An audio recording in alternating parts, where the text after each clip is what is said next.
Hello everyone, and welcome back to my Let's Play of An English Haunter.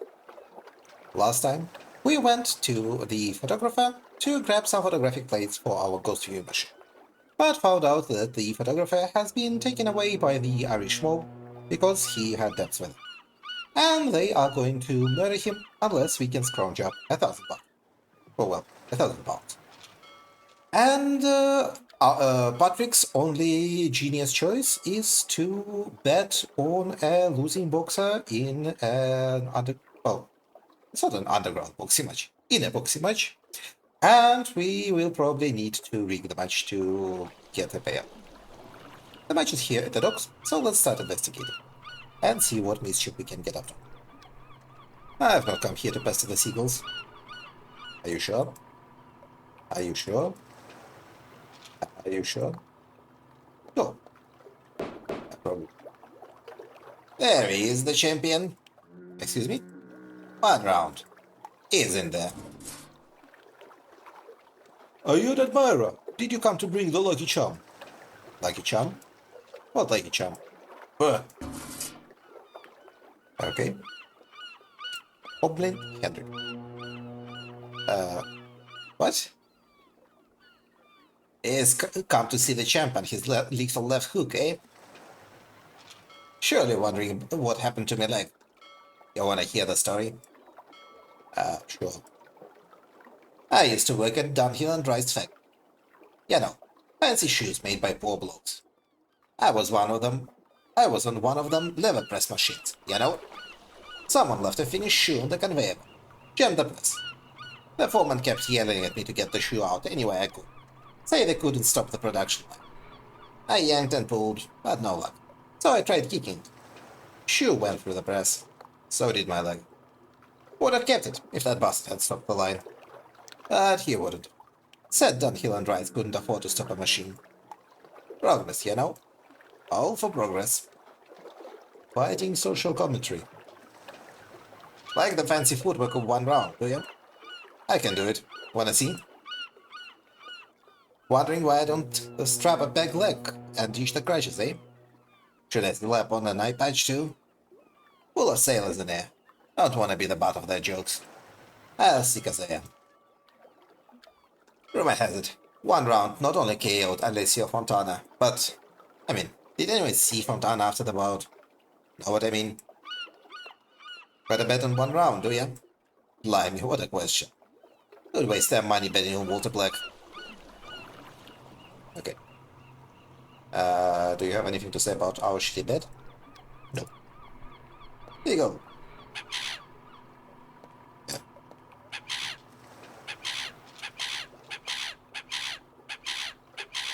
Fascinating. Good. Are you eager to see the fight? Yes? Why not? Then you'll be pissed. It's full up. Can't squeeze in another soul. Can I go in and watch the fight? Didn't you hear me before? Not a pin could fit in. There's always room for one more. Not this time. Already too many folks inside. Come on, it means nothing to you to let me in. And continue this chat, mate. Do you think Walter Black stands a chance? Mate, nobody stands a chance against 1 round. Has 1 round Jack ever lost a match? Are you kidding? Okay, I guess not. There's shouts and whistles coming from inside. The audience seems nervous. Okay, okay, do we have here? Let's talk to the bookmaker. Bets. This doesn't look legal. Bets are closed, mate.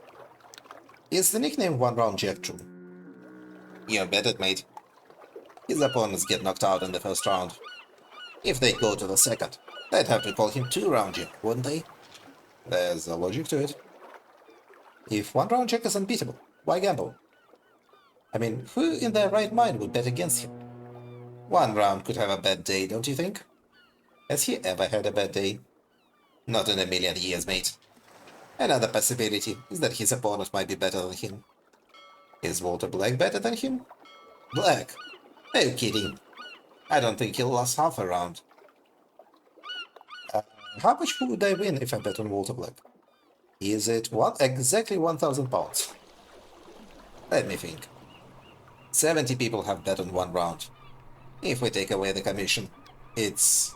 a clean £1,000. £1,000? What a coincidence. Well, the coincidence of what? Oh, nothing. I was just thinking aloud. I have to go now. No. Oi, you! You're not trying to climb over there to sneak into the fight, are you? No, of course not. You wouldn't be the first to try, nor the last to get tossed into the water. I actually accidentally clicked on the gutter, but sure. Bishop, excuse me, but may I inform you that these waters are too contaminated for fishing? Your ward. Whatever you catch would not be very healthy. Oh, excuse me for not being able to afford some fancy fish at Paris. Mind your own damn business. I'll let this old man fish in place. Eat peace. I don't want to bother him again. Kid. That man is frightening him. I wonder what's going on here. Where is man? I don't know what's going on here, but that man is giving the kid a hard time. Got a problem? None. But it seems the kid does. Damn right he does. But this is between him and me. What the hell do he want? May I inquire what happened? Thanks, I get paid, sir. And is that true? No, sir, it's not. Lying little brat. Perhaps there's been a misunderstanding here. There's been no misunderstanding. Saw him pick the penny off the ground. It was a bottle cap, sir. Can we have a recap of what happened? Lost the penny on this dog. I saw this midget pick it up off the ground. It was a bottle cap, sir. I've already shown it to him. You would not be lying, gentlemen, would you? I don't know if you noticed, but he is one of Penny's men. You have to be careful with these people. I know. That's why I wouldn't dare lie to him. I was playing marbles when I saw something shiny on the ground. But it was a coin. But it was a bottle cap. And I was glad it was. Old Griffiths pays 3 pennies for 100 of them, and I already have 70. Pennies? No, caps. You heard the lad. I don't think he's lying to you. This snots would kill their mother for a penny. I think you're going too far with the lad over a simple penny. It's my penny. And I'll do whatever it takes to get it back in my pocket. Does that include extorting a kid? Look at him. He's on the verge of tears. I don't care. You know what? I've been chatting with Paddy. One of his men is about to offer a photographer for £1,000 debt. What are you getting at? That Paddy ain't higher. What would he say if he saw the situation? While his other men are dealing with bigger issues, you're wasting time scolding a street kid over a measly penny. Do you understand what I'm saying? You should be dealing with more important matters that benefit Paddy. Paddy knows nothing about this. As far as I know, Paddy knows everything. Shit. I'm out of here. Not a word of this, mate. You haven't seen or heard anything. And yeah, kid, I hope I don't see you around these dogs again. You won't, I promise. Yeah. Many thanks for your help, sir. Tell me something, lad. Did you take that man's coin? Of course I did. That penny means a lot to me. You should have admitted it. Would have been the sensible thing to do. That bloke wouldn't have settled for just getting his coin back. He'd have given me a hiding for picking it up. That's why I'm thanking you again. As a token of my gratitude, I'll give you this pair of marble marbles. Oh, no, you don't have to. Take them, they're new. For your kids. I don't have kids. Then for you. Good morning, good point, my bad. Oh, and now I must be off. Gotta spend this penny on sweets. I think we have our eyes for the cops at the photographer's studio. By the way, what's your name? Patrick Moore. Fred, nice to meet you. I'll tell everyone that Patrick Moore stood up to one of Betty's men. You're a hero. I don't think that's a good idea. Don't be modest. We're gonna get killed. Don't do it. You're going to get me into trouble. Poster. Okay, we've read this one before. One wrong check. The poster barely mentions the opponent, Water Black. Seems like one round Jack is the star. The undefeated one. The one who knocks out his opponents. This reminds me. The guy at the door asked if we have the lucky charm. And I remember that a while back, the newspaper boy at Patrick's house was talking about the article about One Round Jack's lucky charms. So let's see. Hello again, little Tim. Tim. Tim, of course. Uh, can you tell me today's news? I'm only doing this because you're a good customer. I don't get used to it. What subject do you want to know? Sport. The sports section today mainly focuses on the ritual performed by this boxer chap, One Round Jack. Apparently, he always walks into the ring with a bunch of violets. Says it's his lucky charm. The geezer who wrote the piece thought it was a laugh and tried to make to take the mickey out of him. And where's the humor in that? I don't know. And I hope One Round Jack doesn't read the article. If I were the writer, I'd be miles away from London by now. Okay. Yes, so we need violets for One Round Jack. And where is it? What else do we get? Yeah, we have a corpse who needs his eyeball. And people who have that. Can we insert the eyes? Marble! Marbles! I'm thankful for your effort to remedy the situation, but Bertram would look downright eerie with those white eyes.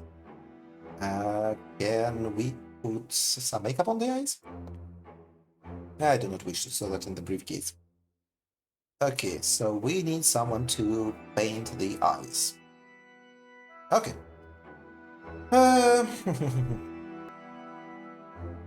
In that case, I guess... is there anyone who could paint them for us? Not sure. In that case, I guess let's start on another lead. Let's go to Silas Bennett, the archaeologist who should have the mysterious part of the of the device.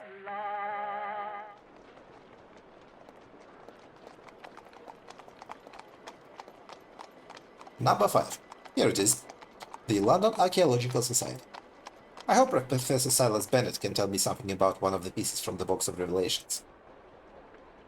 Okay. Ticket booth. For what?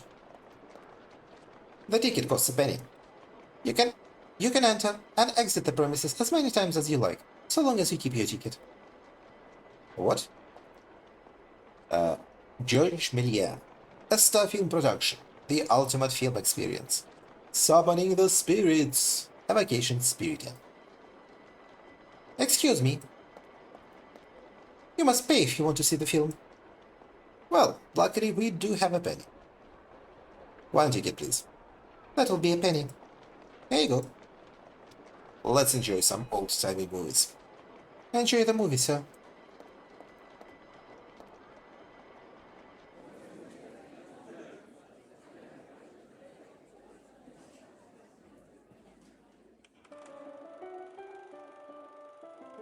Ooh.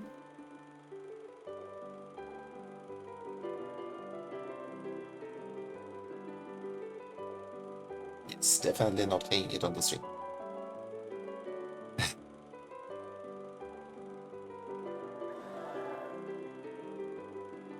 Very spooky.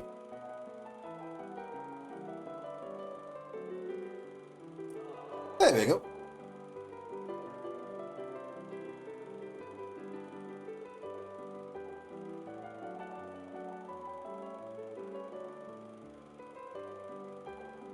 Are you going to summon yourself?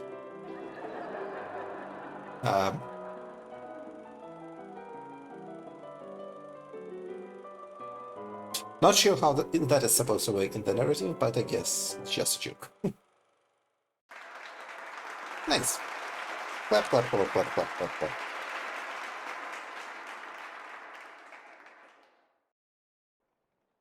Is that the only movie, or can we see something else? Wonderful. George Méliès is a genius. Other movies.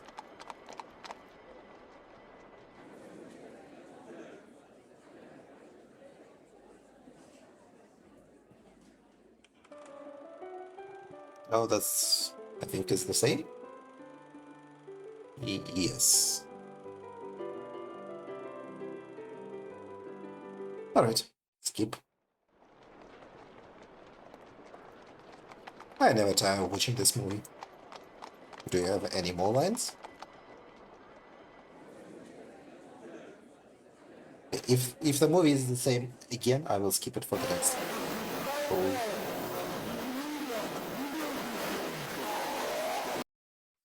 Aha. I don't know what I just saw, but it wasn't pleasant. Yep. Anything else? Any more horror movies? No, we're back to William. I could spend the whole day watching the movie. Can we complain?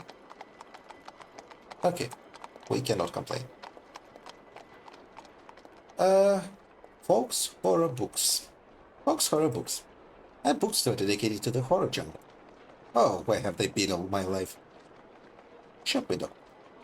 The names of the most prominent horror story writers are displayed on the shop window as a rule.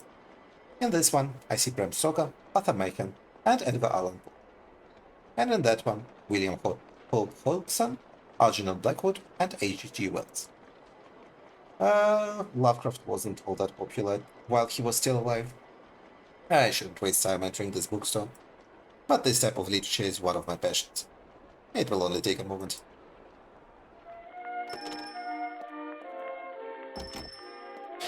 Welcome to my house.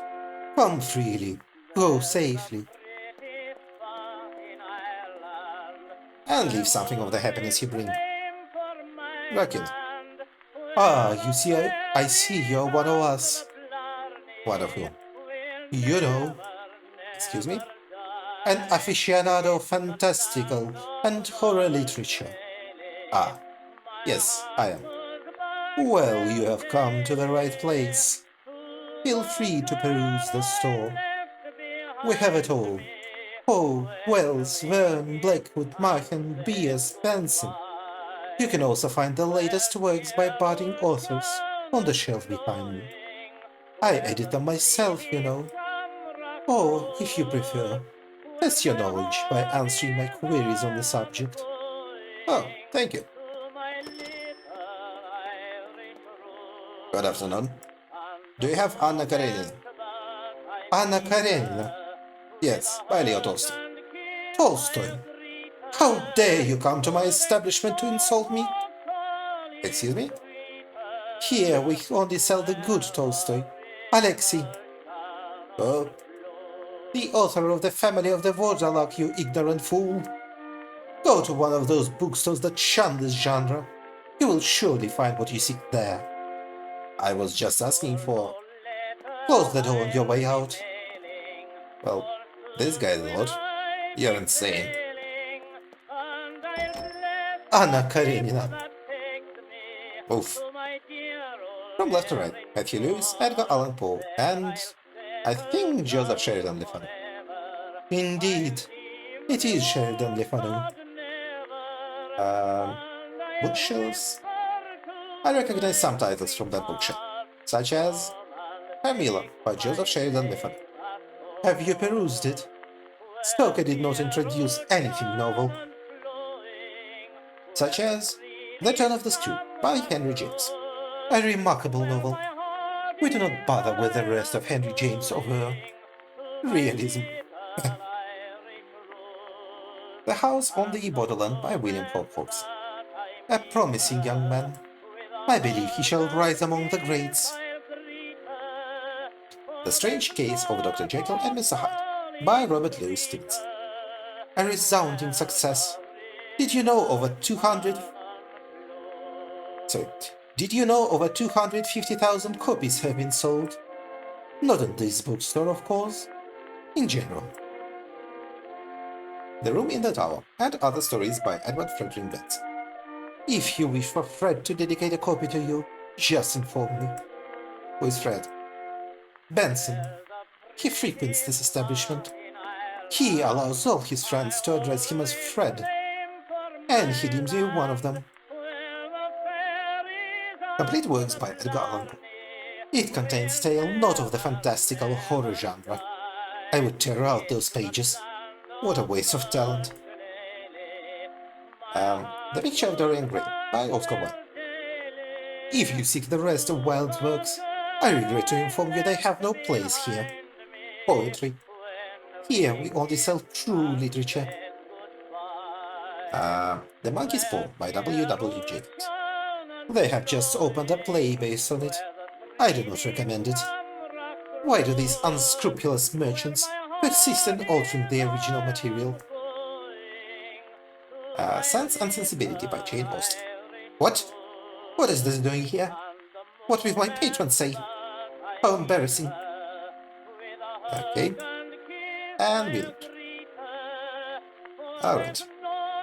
What do you have? Novelties.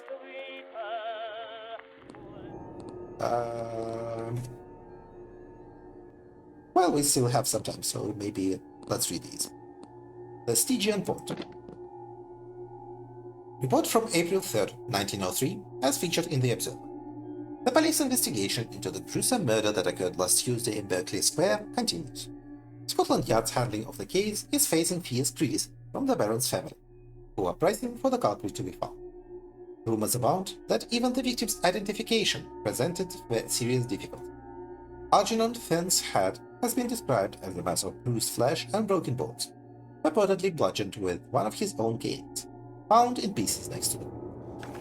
However, what perplexes the police most are the abundant signs of murky and fetid slime, found both at the crime scene and on the victim's body.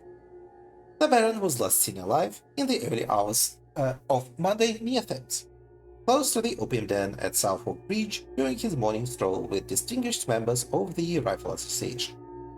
Witnesses claim that a drug addict, brandishing a filthy bag of coins, had the audacity to approach them seeking alms. The Baron responded with shoves and insults, accusing the man of robbing honest folk, before snatching his purse and sending him into the river with a blow from his cane, shouting, "Wretched scum! Well, I no longer feel sad." No one lifted a finger to save the unfortunate soul from the fermenting sewer many know as the Stygian Pool. Instead, the Baron was met with a chorus of applause. All refuse ends up in the river afterward. This location appears crucial in the investigation, as the trail of brown mud led Scotland Yard's agents to the foot of the Iron Bridge. However, as the tracks vanish into the river, it seems their case has hit a dead end. Several patrons of the Chinese opium den claim to have seen a noisome thing crawling to the Thames bank and disappearing into its darkness.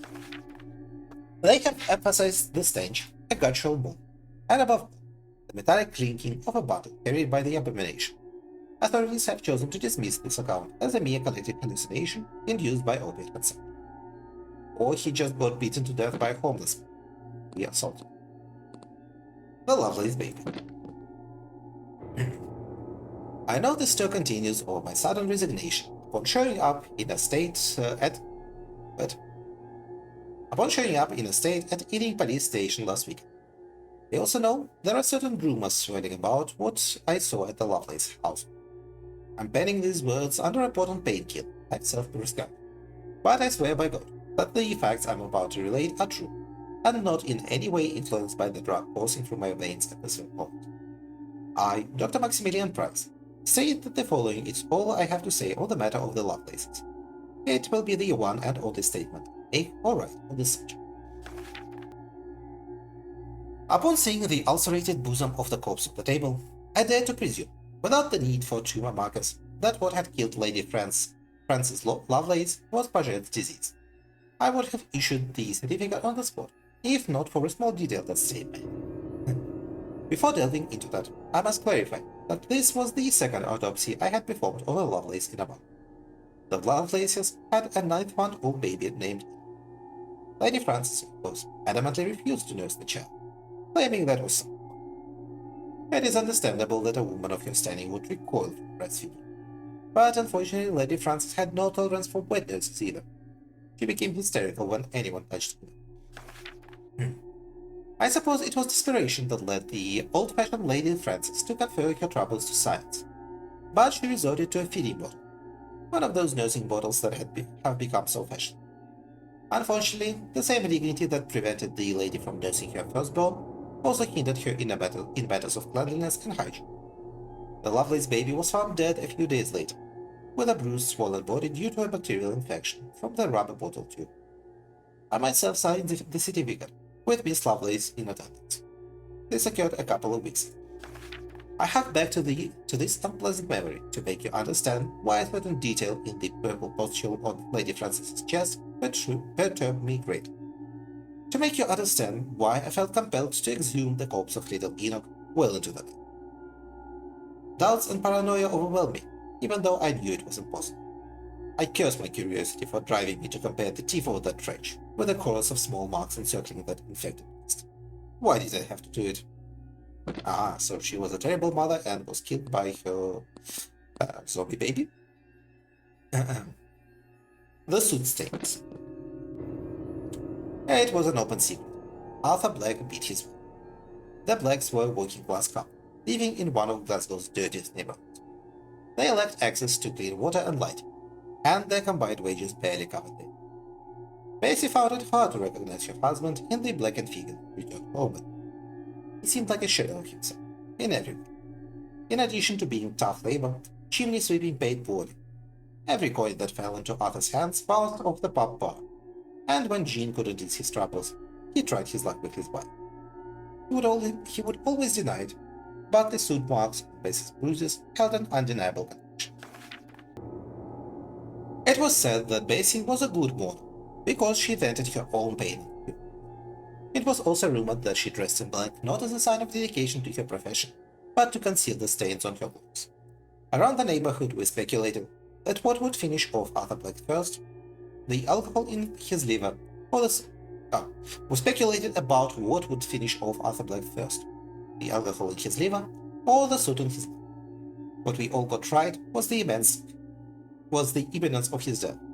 To no one's surprise, Bessie shed not a single tear at his funeral. Widowhood seemed to promise a better life for Bessie, but nothing could be further from the truth. The night after Arthur's death, Arthur's funeral, I approached her house, driven by the screams. I found her crouched in a corner, pointing at the wall with her trembling finger. She claimed her husband had returned, but all I could see was soot stains. The screams repeated night after night, but I became more concerned about the sudden sign. The Bobbies found her unconscious on the bed. She had attempted suicide by strangling herself with her own hands, judging by the marks on her neck. Bessie was admitted to Playbury for her own. The doctors restrained her to the bed by the legs and arms to prevent her from harming herself in a fit of hysteria. But it was futile. They couldn't explain the sooty trail of footprints in Bessie's bed the day they found her suffocated, tongue out, and even less the black marks that reappeared on her. Very spooky. Allingham House.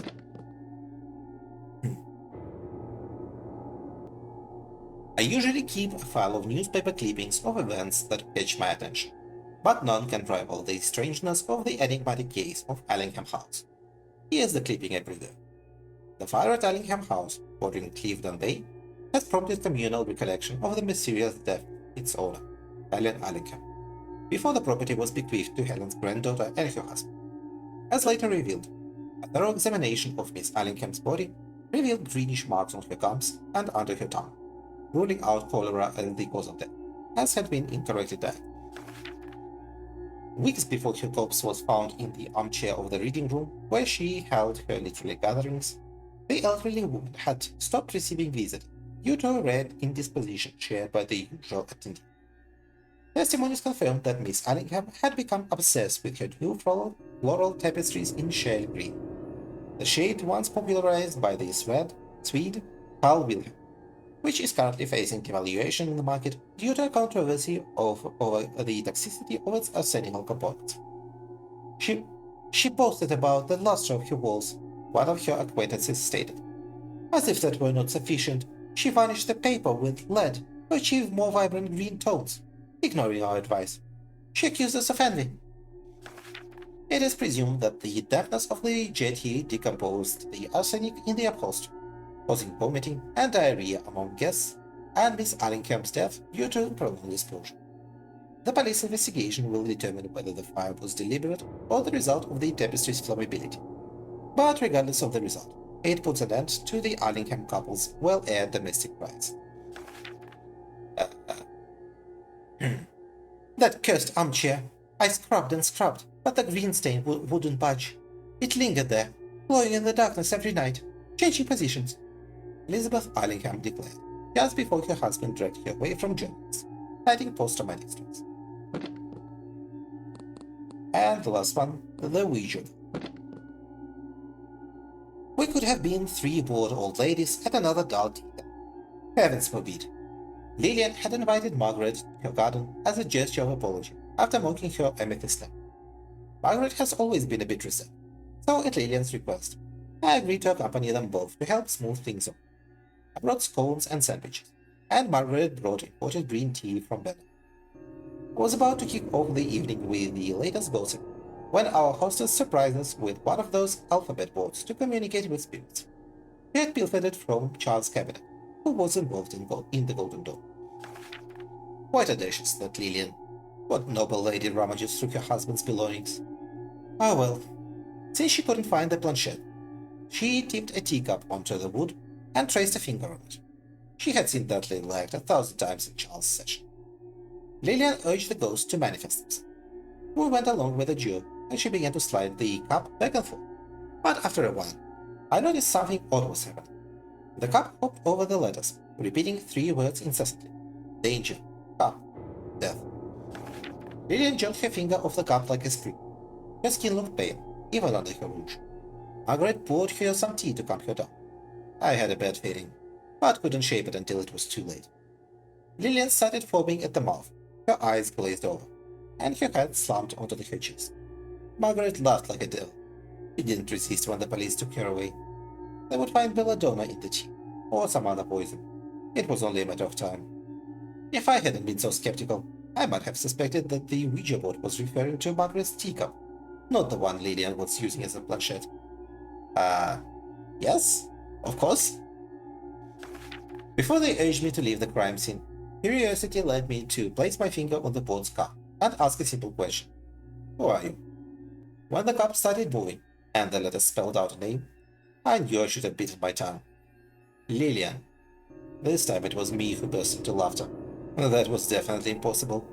I mean, how could someone communicate with themselves from beyond to try to avert their own death?